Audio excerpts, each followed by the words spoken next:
everybody. This is the Musical Instruments Worksheet.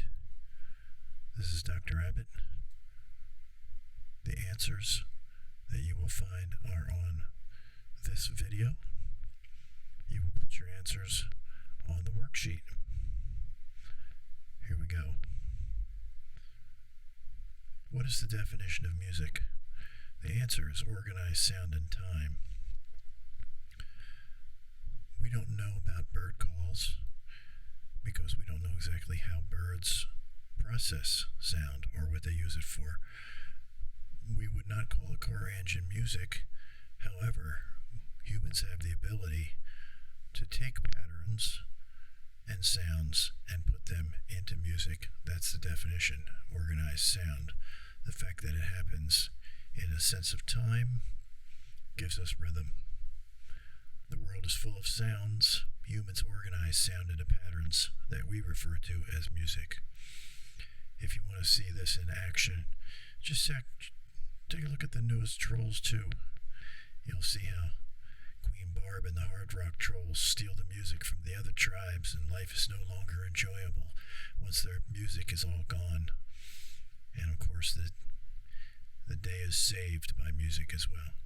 But that really begs the question, how important is music to the basic human experience? Number 2. Which musical fundamental describes the quality of sound that distinguishes one instrument or voice from another? This is from our book. So remember, we started our first class with 4 fundamentals: melody, rhythm, harmony, and tone color. You tell me which one you think is the answer. Number 3, there are 2 types of performing media that we'll discuss. One is anything that uses the human voice, that'll be vocal, and anything that is a mechanism that creates sound, which we'll call an instrument. Number 4, I'm going to give you 4 examples of singers, and I want you to circle which one you think it is. So let's define them. The soprano is a high-pitched female voice. An alto is a lower-pitched female voice. A tenor is a high-pitched male voice. And a bass is a lower-pitched male voice. There's all different kinds of cross types, such as a baritone, which, say, Elvis Presley is a baritone, or a mezzo-soprano, someone who probably is more of a rock singer, a female with a high voice.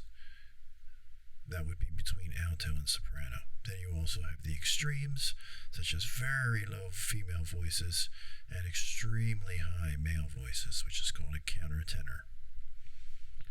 So, listen to the first example. Which one do you think it is? As I walk along, I wonder what went wrong with our love, a love that was so strong. Hey. Here's the second example.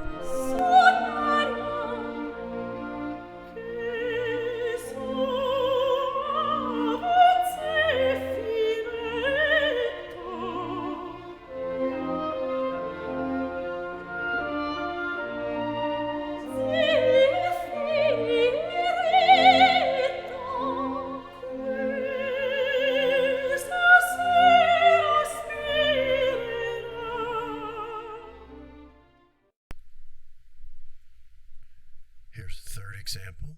Which one do you think that is? There's some music in the air, and I really do believe, there's a heaven somewhere. And finally, which voice type is this?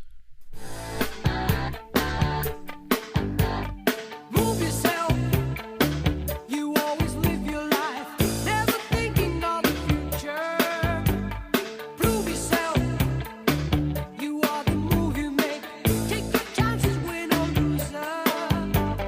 See yourself. You are the steps. Number 5, what is the book's definition of an instrument? And the answer is any mechanism other than the voice that creates musical sounds. It's an amazing array of sounds that instruments are capable of making.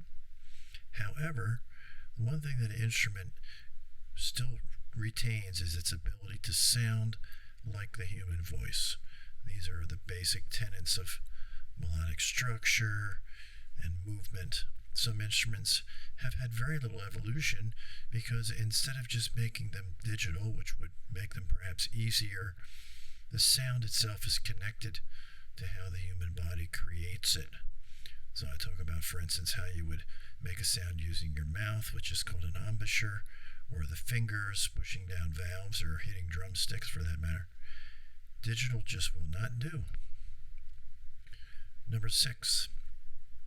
So in the discussion of instruments, we create 6 categories and refer to them as families, just like you think of families of animals.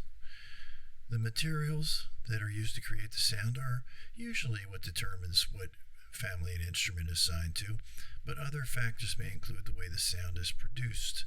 A mouthpiece that's made of metal, or a wooden mouthpiece, which would be some sort of reed, or in the case of percussion, a stick or your hand, something that you hit it with. A piano is an example of an instrument that uses a series of black and white keys for you to have as a reference. This is, of course, how Stevie Wonder can play the piano. A guitar has a different reference, uses the fretboard. Synthesizers are basically instruments that are either analog, which is a tape-created sound, or a digital sound, which is computer language, and they are available on any of the families. There's a brass synthesizer, woodwind synthesizer, percussion synthesizer, keyboard synthesizer, and string synthesizers. Basically, they're computers on some sort of instrument reference point. So, I'm going to play an example of the 6 families. Listen to the sounds, use your ears and experience, and list the sound on the worksheet.